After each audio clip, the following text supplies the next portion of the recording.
Tired of switching between devices? Learn how to pair your Sony WH-1000XM6 headphones to two devices simultaneously.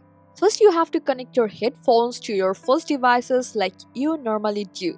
Now open the Sony Headphones Connect app. Once you're in, head over to the device settings.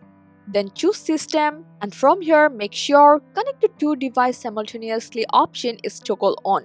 After that, you have to go back to the main screen of the app. Find the section that shows your connected devices. Then you have to tap the plus icon to add another one. Now it will ask you to turn on Bluetooth on the second device you want to use. So go ahead and open the Bluetooth settings on that second device. Wait a few seconds, your Sony headphones should pop up in the list. Just press it once and you are connected. Once you're paired, that's it. Your Sony headphones are now linked to two devices. You can switch between them without reconnecting every time. And if you want to switch devices, first disconnect the second one from the app, then tap the plus icon to add another one. Then turn on Bluetooth on the new device and connect it as before.